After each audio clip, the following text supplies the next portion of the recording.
Salve Maria, meus irmãos e minhas irmãs. Eu quero hoje gravar esse vídeo para vocês, indicar esse livro belíssimo aqui para quem quer conhecer mais sobre a história de Nossa Senhora de Guadalupe, da milagrosa imagem que apareceu no manto de São Juan Diego, né, o índio que era o vidente de Nossa Senhora de Guadalupe, o mexicano, que aconteceu nessa aparição em 1531, 12 de dezembro de 1531, quando o manto apareceu, né? A imagem apareceu no manto de Juan Diego.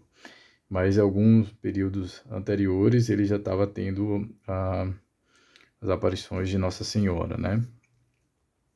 E quando ele leva esse manto para apresentar, na verdade não foi o manto, foi quando ele falou para o bispo local, e o bispo pediu que Nossa Senhora desse a ele uma comprovação de que realmente Juan Diego estava vendo e tendo esse diálogo com a Santíssima Mãe de Deus. E aí Nossa Senhora faz brotar, né, na colina de Tepeac, que é o manto não, o morro onde Juan Diego teve as visões de Nossa Senhora.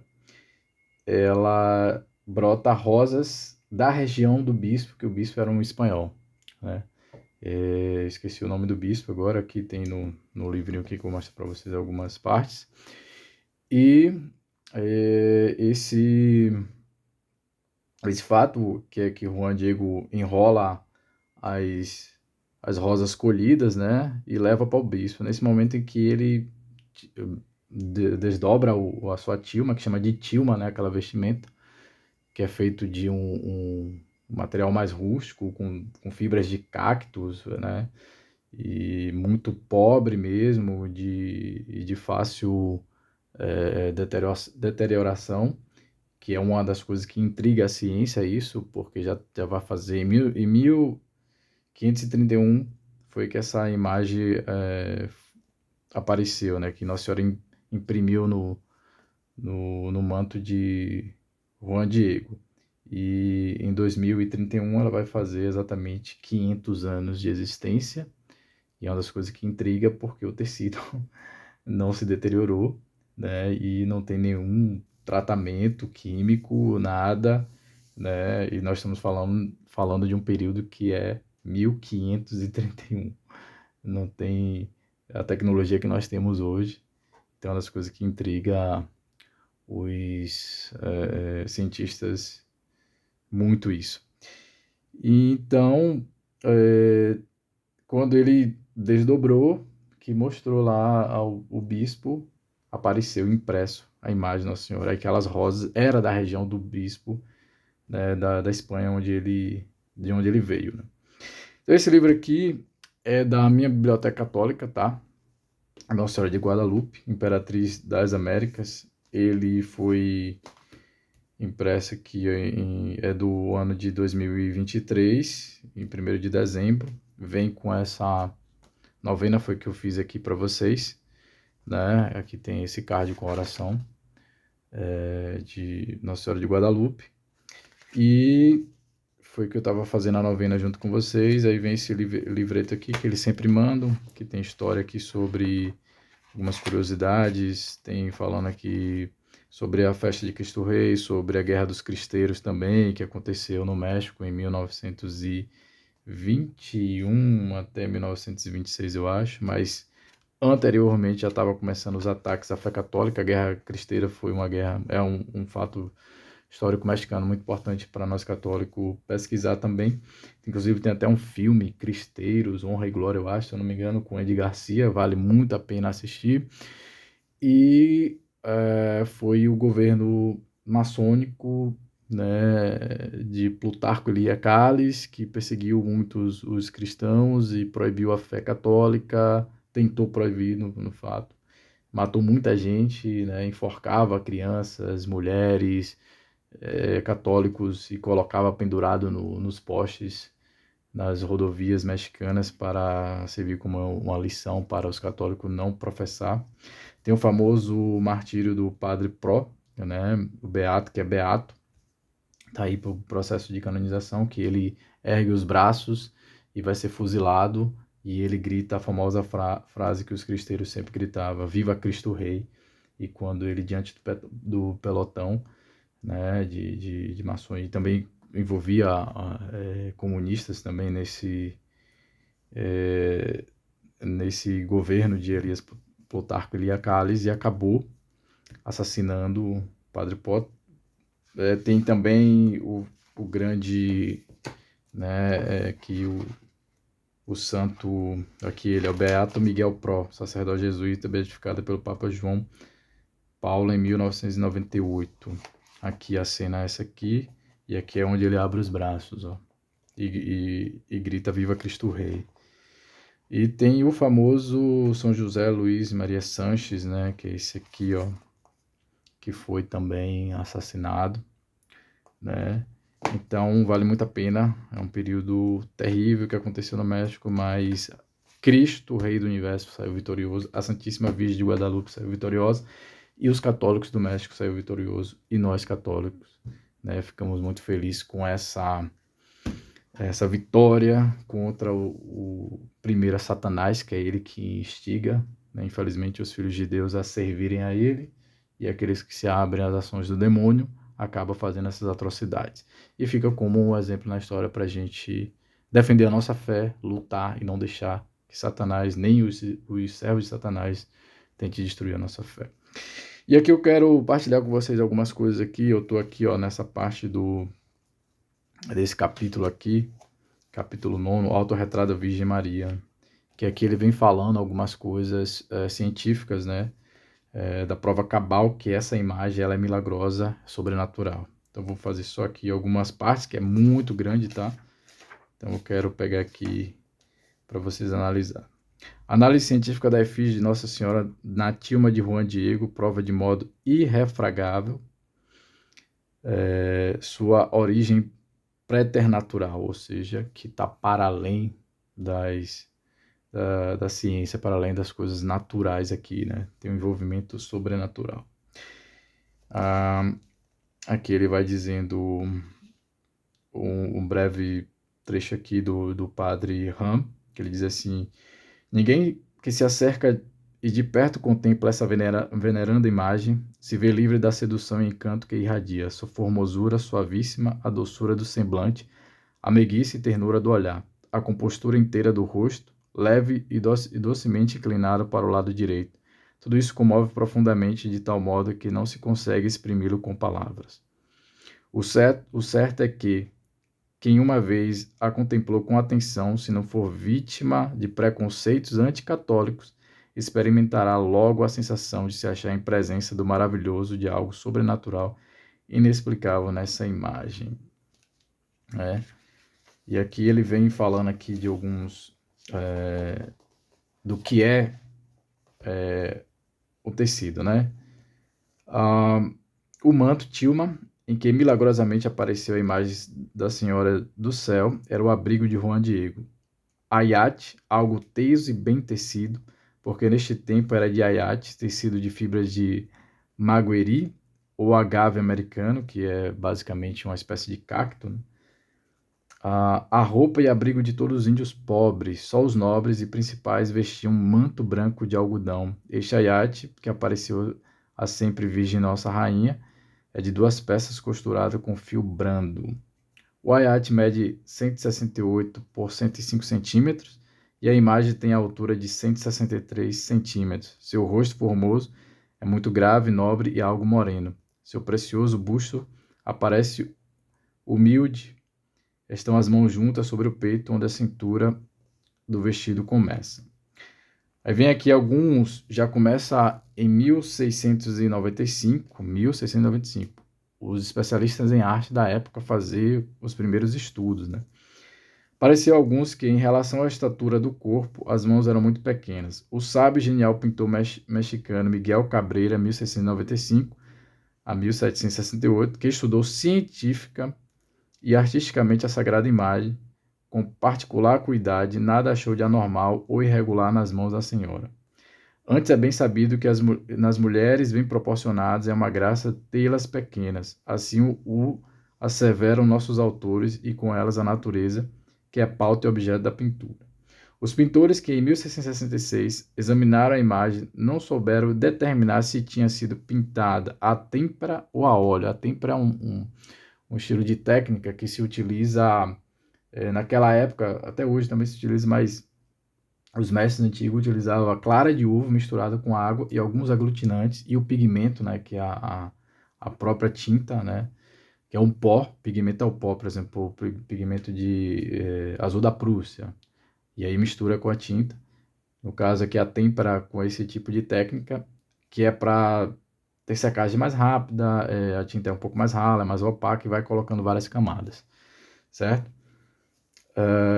Cabreira, mais perito do que eles, disse que as 4 espécies de pintura conhecidas, óleo, têmpera, aquarela e fresco, aparecem em diversas partes da imagem, mas de nenhuma delas se vê aparelho ou preparo, que é muito diverso em todas elas. Aparelho é a preparação da superfície para ser pintada, né? Não tem sinais nenhuma de que o tecido foi preparado, não tem sinal nenhuma de que estava sobre uma estrutura de eu que pinto, né? A gente usa a estrutura atrás da pintura para poder ser fixada e você poder ter apoio para pintar, né? Tudo isso. Agora tem uma coisa, começa aqui as coisas interessantes, 1938.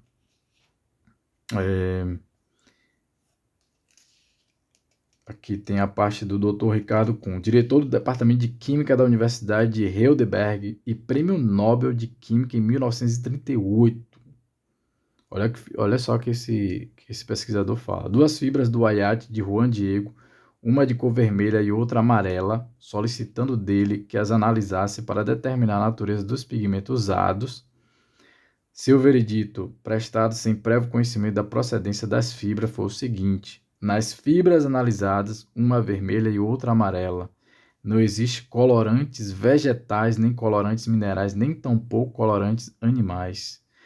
Anos mais tarde, em 1963, o professor Campos Ribeiro de Barcelona, reconhecido mundialmente como perito em pintura, tendo examinado a tinta, afirmou: não achei vestígios de pincel nem forma alguma de preparo na tela.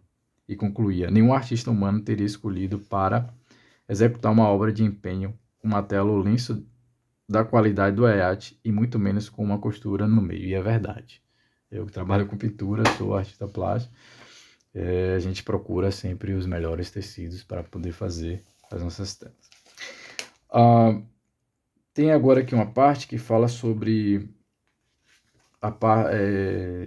os olhos de Nossa Senhora, que foi visto, analisado por oftalmologista, né, cientistas, e viram a cena quando o Juan Diego mostrou para o bispo e o pessoal que estava lá, né?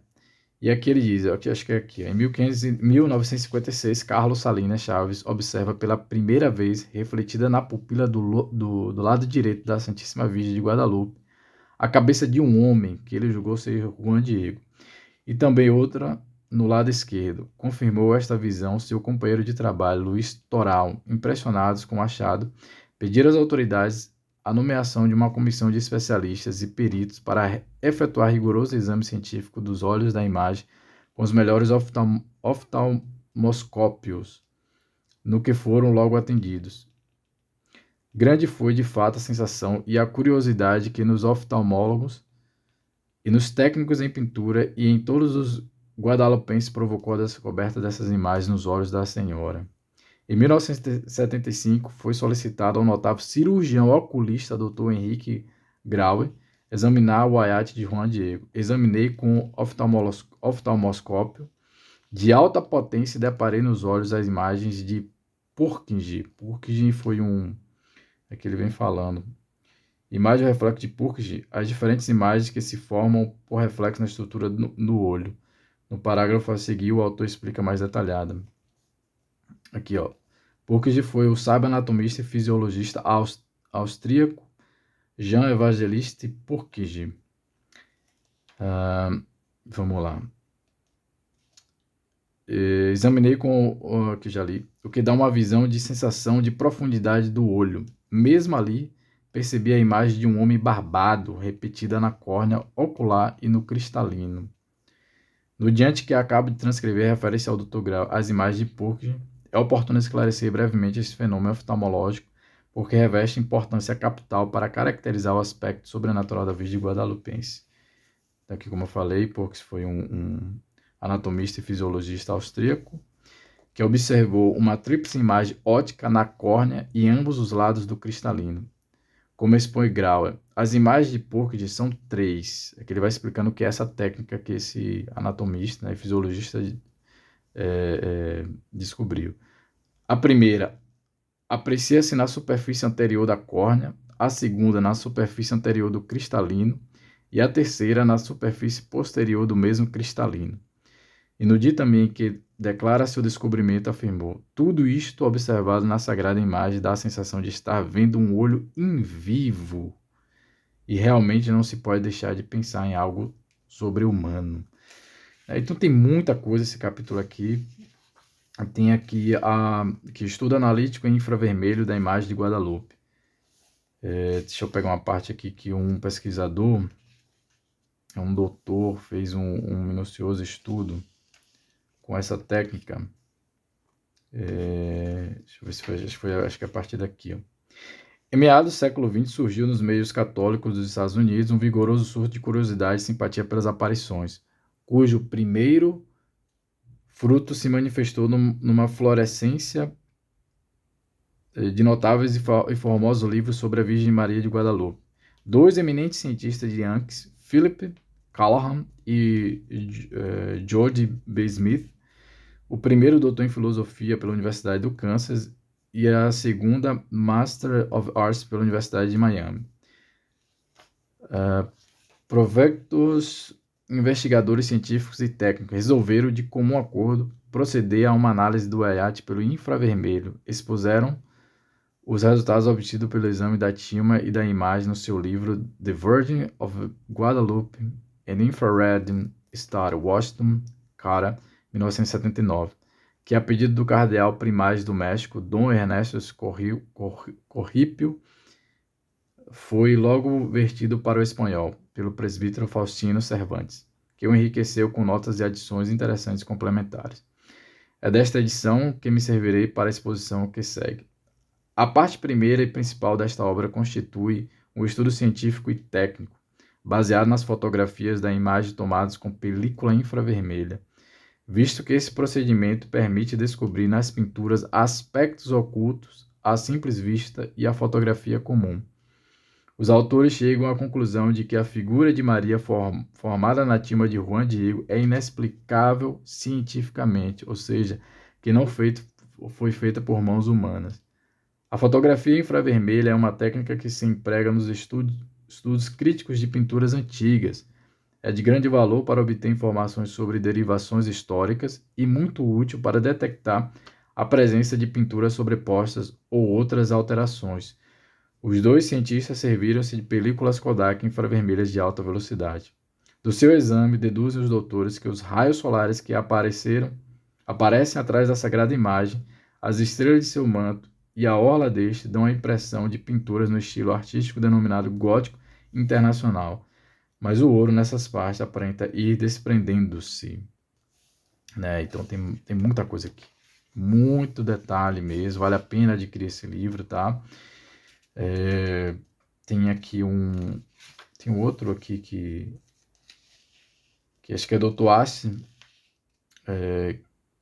Asti Tosma, é um peruano que ele estudava engenharia na Universidade de Lima, depois fez o doutorado em engenharia de sistemas ambientais pela Universidade de Cornell. Ele fez um estudo com fotografias, ampliando 2.000 vezes o tamanho, aqui ele vem falando. O uso de computadores para o exame de imagens permite obter grandes ampliações, de muita utilidade para os estudos como o da imagem de Guadalupe. Vejamos agora os resultados surpreendentes a que chegou o Dr. Asti com esse método. Muitas foram as fotografias que utilizou para seu estudo, todas tomadas diretamente da imagem original e sem o vidro protetor que a cobre. Trabalhou com fotografias dos olhos, umas em preto e branco, outras em cores. Conforme as necessidades, preparou ampliações que iam de 30 até 2.000 vezes o tamanho original. Com essa análise pelo processo de digitalização era nova e não se podia prever o que seria achado, não houve nenhum programa definido de trabalho, o qual prolongou-se pelo espaço de 2 anos ele fazendo esses estudos. As fases de seu desenvolvimento foram se sucedendo de acordo com os descobrimentos. Aqui ele vem detalhando o que foi descoberto no olho de Nossa Senhora, que foi já, que eu descrevi aqui, os oftalmologistas que começaram a descobrir naquela época, em 1950, 1930, né? O próprio Dr. Astre nos descreve as etapas sucessivas das descobertas. O índio de corpo inteiro e o espanhol barbudo, um homem ancião, Frei Juan de Zumárraga, e um jovem, seguramente Juan González, o intérprete. O possível Juan Diego e uma menina negra. O achado no olho direito de pessoas que correspondiam a outras achadas no esquerdo. O descobrimento em ambas as pupilas de um grupo familiar microscópico. A representação completa das imagens das pessoas descobertas e sua correspondência relativa em ambos os olhos. Ainda mesmo, olha o que ele diz aqui, mesmo com a tecnologia atual mais refinada, seria praticamente impossível poder pintar tantas imagens com detalhes tão minuciosos como as que têm sido descobertas na íris dos olhos da Virgem na tima de Tepeyac. Veja, o tamanho do coisa que eu narrei aqui, do tecido, é 163 centímetros por cento e quanto? Foi logo no começo aqui. 168 por 105. A imagem de Nossa Senhora tem 163 centímetros. Agora imagine aí, você fazer o olho de Nossa Senhora, o rosto, extremamente minúsculo, e ainda você ter toda a cena do dia que Juan Diego apresentou ao bispo, em 12 de dezembro de 1531, e está lá detalhado. É impossível as mãos humanas, eu como artista, que estudo arte clássica, fazer aquilo ali. Então, é isso, meus irmãos. Fica aí para vocês esse livro maravilhoso. Vale a pena, eu ainda estou lendo ele. O vídeo se estendeu, mas era preciso para honrar Nossa Senhora, né? O dia dela foi ontem. Eu queria botar esse vídeo ontem, mas acabou que eu fui na Santa Missa numa igreja um pouco mais distante aqui da minha casa, e aí praticamente fiquei o dia todo na rua e não deu tempo. Só deu para fazer um vídeo cardzinho dela. Então fica aí, vale a pena adquirir esse material, tá? De 2023, mas eu acho que no site da própria minha biblioteca católica, quando minha mãe tinha a assinatura, então a gente recebia todo mês um livro, e é um livro que tem dados históricos, tem dados científicos, como eu disse para vocês, tem falando sobre a aparição, tem falando sobre a Guerra dos Cristeiros, né? Tem falando de muita coisa aqui, não é somente essa parte científica, tá? Aqui, ó, só para finalizar, sumário aqui. Quem é a Virgem Maria, Maternidade Divina de Maria, Maria Nossa Mãe Medianeira, Virgem Maria na Evangelização das Américas, Virgem Maria e o México, Sentido Cristão Evangelizador. Aí vem falando sobre as aparições, vem a parte científica toda. Então, é isso. Vale a pena muito. Que Nossa Senhora de Guadalupe proteja cada um de vocês. Viva Cristo Rei. Viva Nossa Senhora de Guadalupe. Até mais.